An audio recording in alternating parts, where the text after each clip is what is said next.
Monday morning local time, the president will fly to Tokyo. Tuesday morning local time, President Trump will participate in a bilateral meeting with the new Prime Minister of Japan.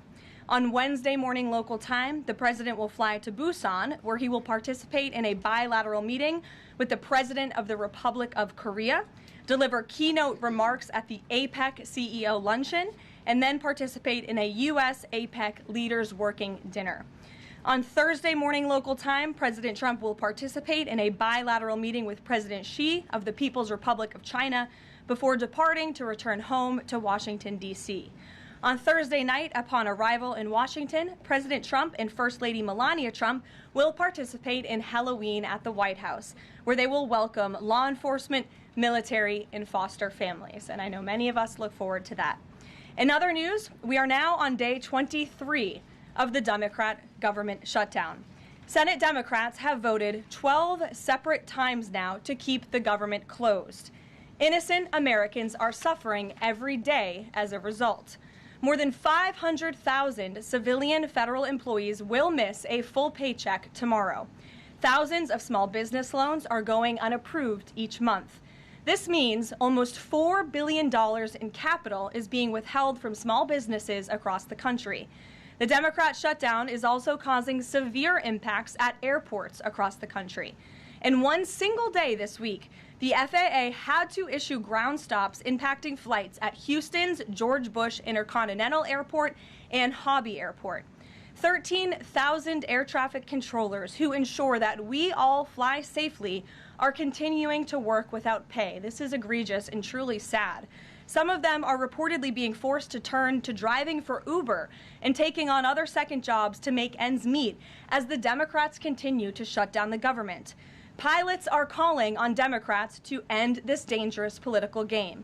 The president of the Southwest Airlines Pilot Association called for the clean continuing resolution to be passed, saying, quote, "Our air traffic controllers and the broader air traffic system are already operating under immense pressure. A government shutdown only compounds that stress and threatens the efficiency of our skies." The Airline Pilots Association International, which represents more than 80,000 pilots, is sounding the alarm as well. They said this shutdown is undermining our system's safety. Resources are stretched thin, negotiations are delayed, and strain grows daily. With the Thanksgiving holiday approaching, we are nearing the busiest travel period of the entire year, when millions of Americans will go to airports to spend time with their loved ones. Let us be very clear from the White House today.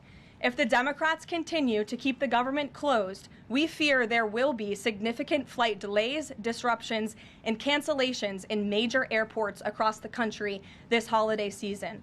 If Democrats continue to shut down the government, they will also be shutting down American air travel. The White House is in constant communication with the air traffic controllers, with the airline associations, and with them, we urge Democrats to please pass the continuing resolution so we can just end this madness and this chaos and reopen the government.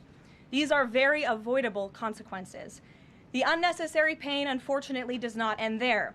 Funding for the Supplemental Nutrition Assistance Program known as SNAP, which provides food benefits to low-income families, is beginning to lapse this week in some states. If Democrats continue to hold Americans hostage, there will not be enough funds to provide SNAP benefits for more than 40 million Americans on November 1st. That is next week.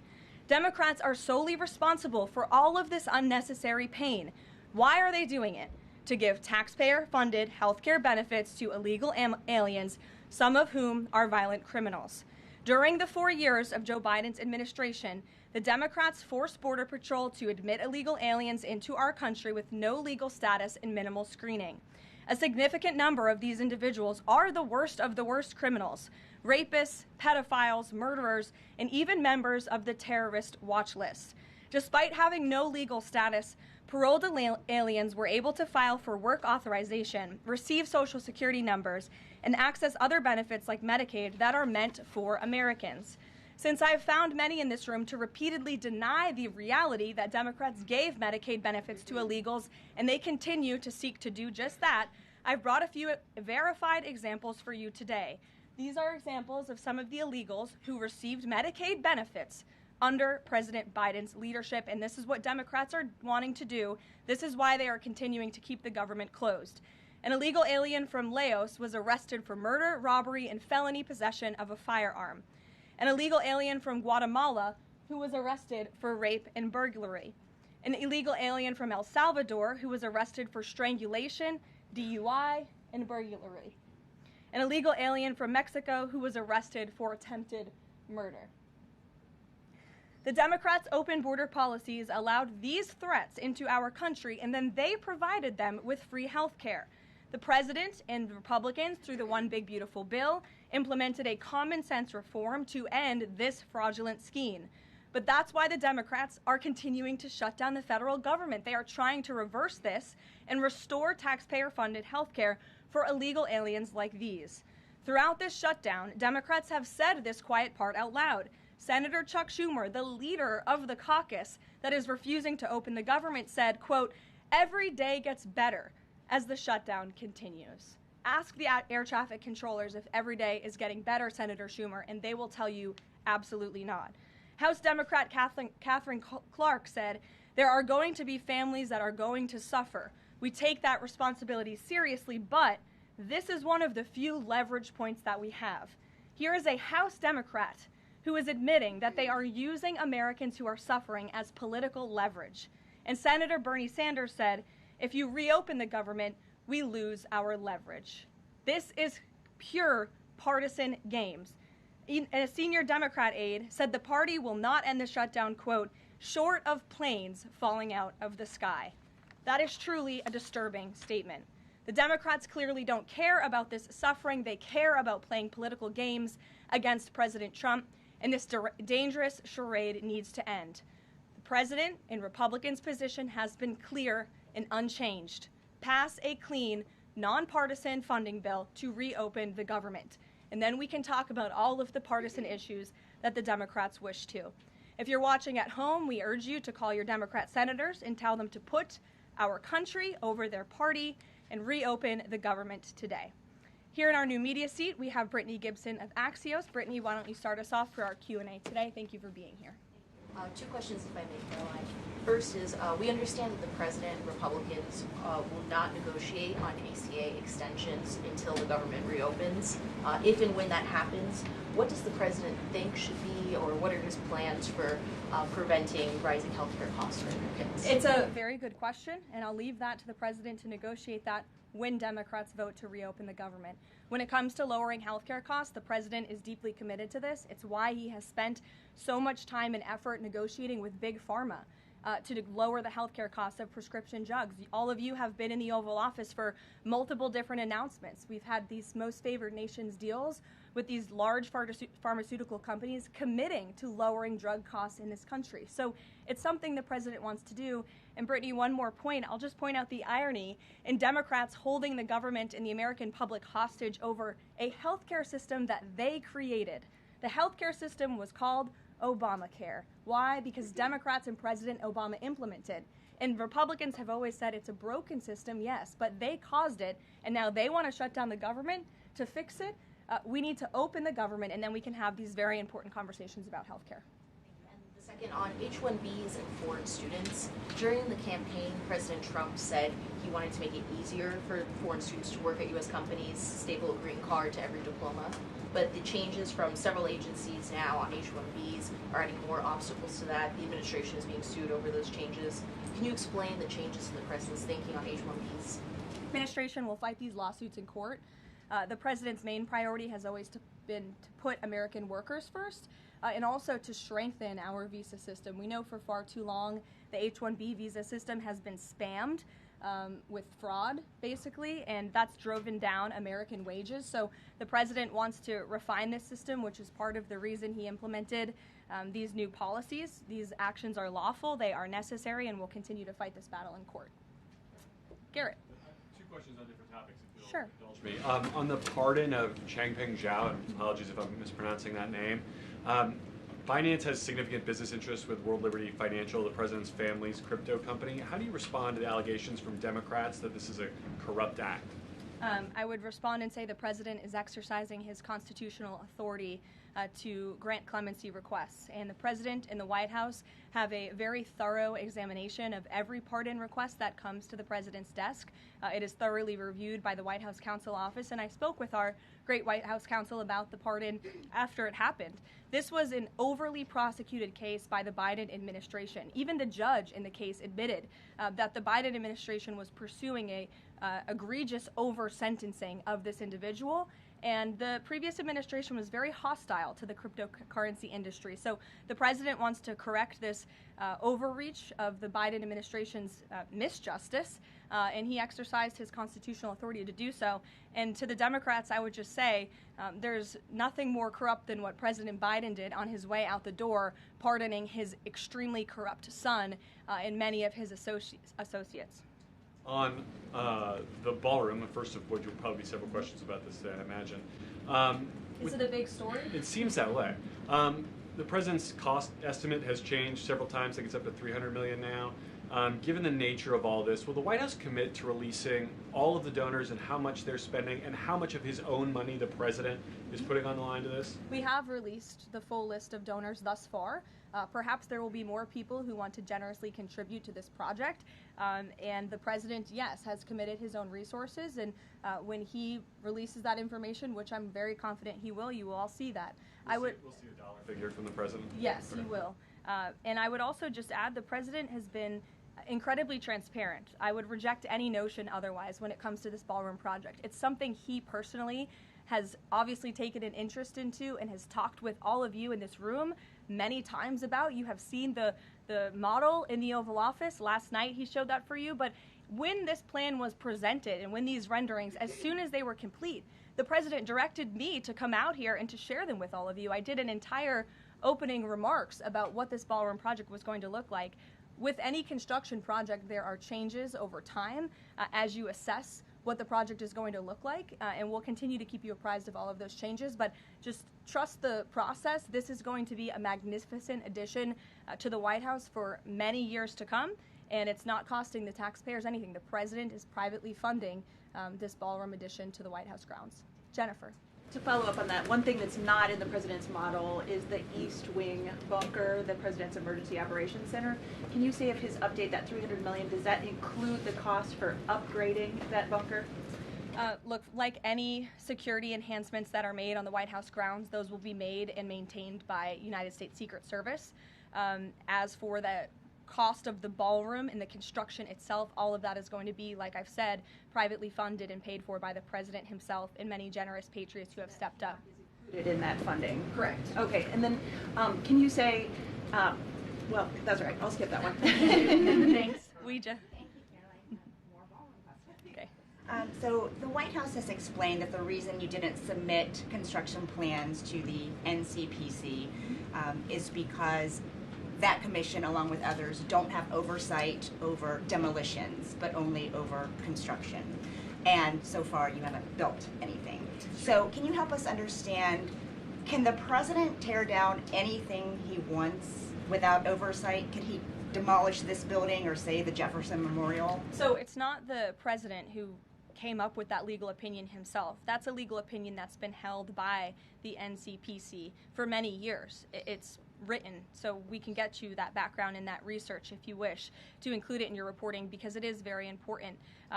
They have ruled consistently, their general counsel has said, when it comes to phase one of this project, the tearing down of the current East Wing structure, a submission is not required legally for that. Only for vertical construction will a submission be required, and that's a legal opinion from them, and we are following that legal opinion. And again, I would just add, can any president do such a thing to the White House grounds?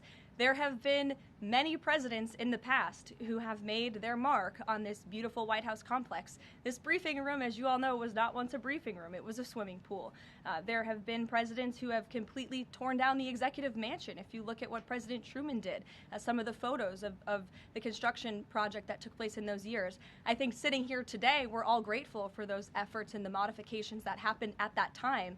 And again, in due time, the East Wing is going to be more beautiful and modern than ever before. And in addition, there will be a big, beautiful ballroom that can hold big parties and state visits for generations to come. So it sounds like the answer is yes, he can tear down whatever he wants. And then secondly, that's not what we're saying. That's a legal opinion that's been held for many years. And interpreting it. No, it's something that presidents have done for years and years. In fact, I have some photos here. Thank you, Pat, to show you the construction that's taken place on the White House grounds. This is the construction of the West Wing in 1902.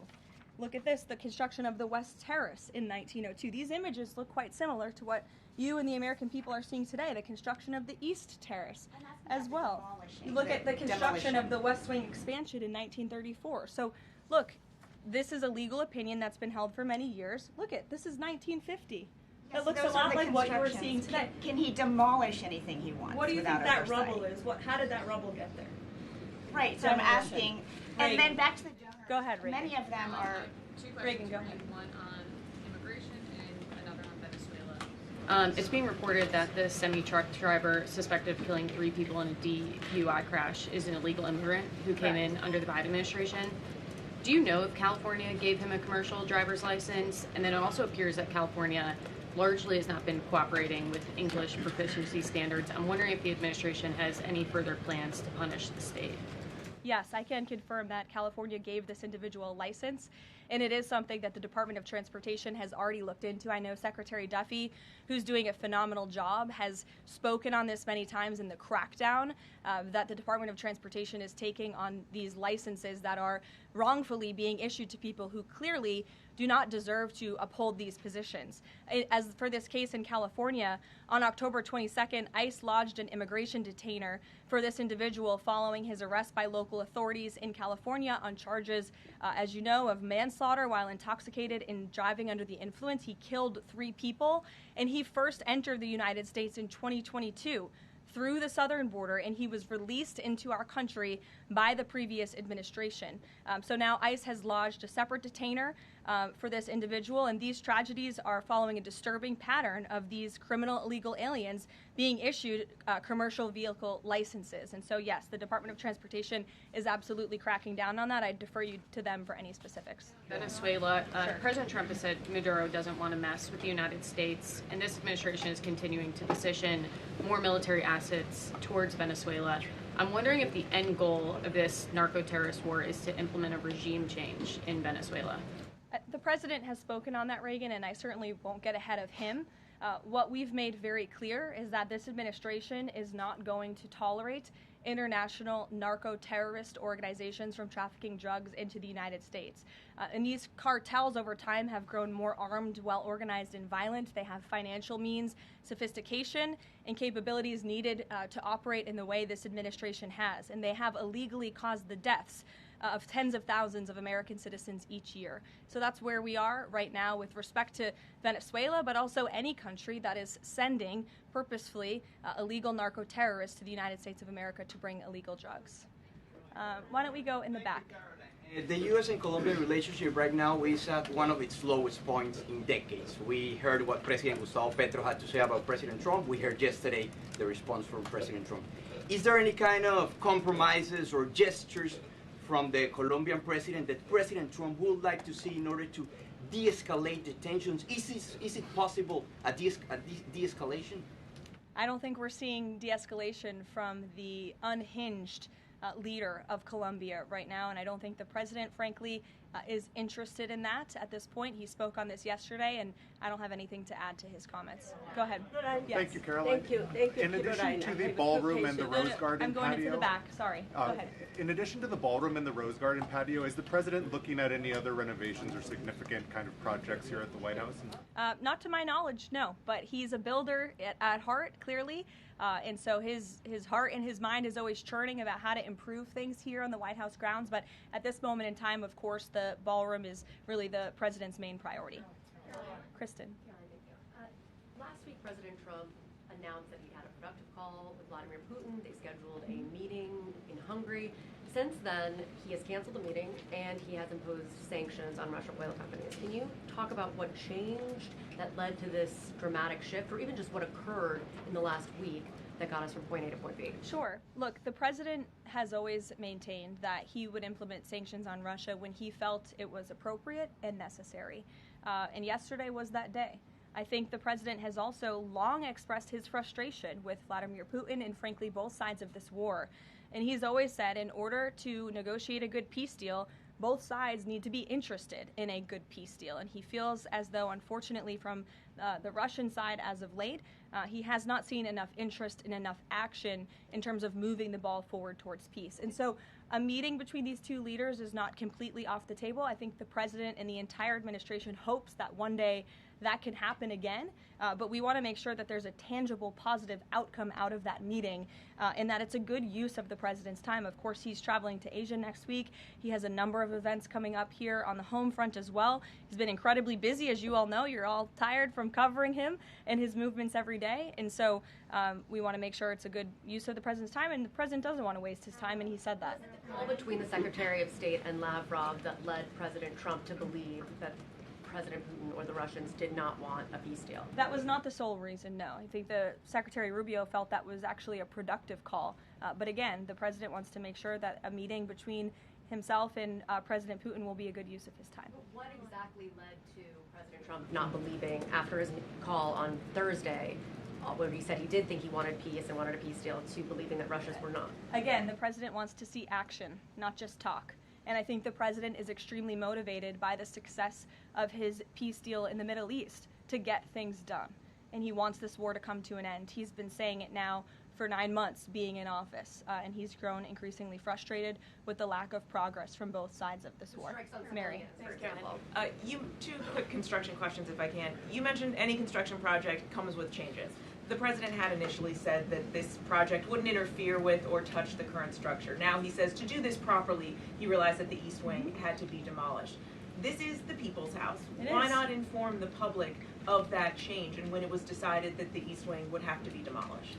Look, again, with any construction project, changes come, and we have informed all of you. We've been keeping you apprised of this project. We've shown you the renderings, and if you look at the renderings, it's very clear the East Wing was going to be modernized. Instead, in fact, I said that in the briefing when we initially introduced this plan to all of you and to the public. But modernized and tearing down are two different things. Well, again, the plans changed when the president heard counsel from the architects and the construction companies who said that in order for this East Wing to be modern and beautiful for many, many years to come, for it to be a truly strong and stable structure, this phase one that we're now in was necessary. And the president wants to do right by the people's house. And so that's exactly what he's doing. It's going to be, again, like I said, much more stable, strong, secure, and more beautiful than ever once it's complete. And the First Lady's offices, where will those be? The First Lady's offices, the Social Secretary's office, and the East, they will be back where they were. Yes. Thank you. Cattle ranchers who supported the president's election have raised some concerns about plans to import beef from Argentina. How will the Trump administration support those farmers? Look, the president hears those concerns. He addressed them yesterday himself. President loves our ranchers, and our ranchers love our president. And in fact, the president did a lot for them in his first term here. They are struggling because of the many horrible policies of the previous administration. The president loves our ranchers, and he also loves American consumers, and he wants to do right by both. So the immediate solution to the problem of the rising cost of beef, the president wants to bring that down as we have to increase our supply. And so that's what he's doing with respect to these imports. But the president also is looking out for our ranchers with a long-term plan that was released by the Secretary of Agriculture yesterday. It's a 3-part plan. It's very extensive and detailed. I would encourage all of you to read through it. But there's really 3 points to this plan that the president has agreed upon and has entrusted Secretary Rollins to implement. Number 1, strengthening U.S. cattle production through increased grazing access, endangered species reforms, enhanced disaster relief, increased access to capital, and reducing costs for new and young ranchers. We want to incentivize more Americans to get into this noble profession. Lowering long-term costs by cutting inspection costs, increasing market options for consumers with product of USA labeling, and ensuring consumers know that they are eating American beef. It's a good incentive for the American consumer. And lastly, growing the domestic herd while boosting long-term demand to reduce prices for consumers while growing the markets for our ranchers. So President hears them. He has to address both of these problems for the ranchers but also for the American consumer. He promised to lower costs, and that's what he's committed to doing. Karoline, thank you. 2 questions not on the ballroom. The first is, there's a Democrat in Texas who's actually running for Congress who said last night during an interview when talking about fighting Republicans and this administration, quote, "If you hit me in my face, I'm not going to punch you back in your face. I'm going to go across your neck." This has obviously really upset those folks over at Turning Point USA after the Charlie Kirk assassination. Your response to that kind of rhetoric? Just very jarring rhetoric, and I think it's very unacceptable. I hope the people of Texas will do the right thing and reject this person's candidacy. It should have no place in American politics. And then just a quick second question on oversight Democrats that are saying that they're creating this master ICE tracker, basically tracking all ICE activity. We've seen the protests in New York just yesterday. Homeland Security is saying that this sounds like obstruction of justice. What do you say? Again, this is actively putting the lives of our ICE agents at risk. We've seen media outlets, in fact, in this room, also write stories about ICE tracker apps that Democrats and other left-wing activists have created to track the location of ICE agents on the ground in our communities. Again, I've said this repeatedly and I will continue to say it. The men and women of ICE are outstanding people. I wish a Democrat on Capitol Hill would actually have the courage or the guts to stand up to their party and sit down with some of these men and women who are doing this incredibly difficult job of enforcing our federal immigration laws. They are, again, simply trying to enforce the law and do their jobs. And if Democrats spent a little bit more time understanding that and also focusing on the people who they are trying to get out of our country every single day. As I spoke about earlier, 3 innocent people in California are dead because an illegal alien who Democrats let into this country was wrongfully issued a trucker's driving license and clearly was not fit for the job because he was driving intoxicated and killed 3 innocent people. Democrats should focus a little bit more on that. Stop trying to fight this president and this administration on every turn and restore law and order. That's all that we and these brave men and women of ICE are trying to do. Mary. Thanks, Caroline. I have 2 questions, one on San Francisco and one on the No Kings protesters. On San Francisco, the president said that he had a call with the mayor and he was planning on surging there, but now because the mayor really wants to fix it up himself, they're going to do that. Is this what Trump hopes happens in pretty much every city? The president hopes, and I've said this so many times, and I think the president's conversation with the San Francisco mayor last night and his statement today prove the president is willing to work with anyone across the aisle, across the country, to do the right thing and clean up America's cities. He is genuinely interested in this effort to make our streets safer, to make our cities safe and clean again. And he heard from the mayor last night who told him that he is going to earnestly try to make his city better on his own. The president heard him out. He said, okay, I'll give you a chance. We'll be watching, and if you need us, we are here. And if I feel as though you continue to fail your citizens, the federal government may have to step in. But we'll continue to watch San Francisco, and that law enforcement operation has now been paused. Thank you. And then on the No Kings protesters, I saw videos of people explicitly calling for violence against Stephen Miller, against the president, shirts saying we don't have enough assassins, calling for more political violence. Does the president want to see arrests here, and are we going to see arrests of these types of explicit calls to violence? I would think myself, the president, and everyone here at the White House certainly hopes that anyone who is making violent and illegal threats in that way against public officials will be arrested and prosecuted. Sure. Thank you. 2 questions. Would the president support the Senate ending the legislative filibuster to end the shutdown? This is something I haven't heard the president talk about much, so I don't want to speak on him for it. I'll let him answer that question himself. And do you have an update on the NASA administrator nominee? Do you plan to nominate anyone soon? Or does the president nominate anyone I don't soon? think so. Sorry. I'll leave that to the president himself. He'll make a decision in due time, and when he does, you will hear directly from him, as you always do. Back, we'll give our friends in the back a chance. Yes. As you mentioned at the top of the briefing, USDA has warned that it will run out of funds to pay full SNAP benefits next month if the shutdown continues. Senator Hawley is floating a bill that would ensure SNAP benefits are continued to pay during the shutdown. Would the president support such a move? And you also announced that the administration was using tariff revenue to keep WIC going during the shutdown. How long will that last? And is anything similar being considered for SNAP? Yes, the administration would absolutely support that legislation. We hope that it would come over the finish line, but the bill that will get everyone paid and put everyone back to work is the clean continuing resolution. That's what the president and Republicans want to see. Ed, go ahead, Ed. Thanks, Caroline. On the Russian sanctions again, how much pressure do you think this sanctioning these 2 Russian companies actually puts on President Putin? Because the last administration sanctioned 2 other oil companies. So how much economic pressure is this really? A lot. if you read the sanctions and look at them, they're pretty hefty.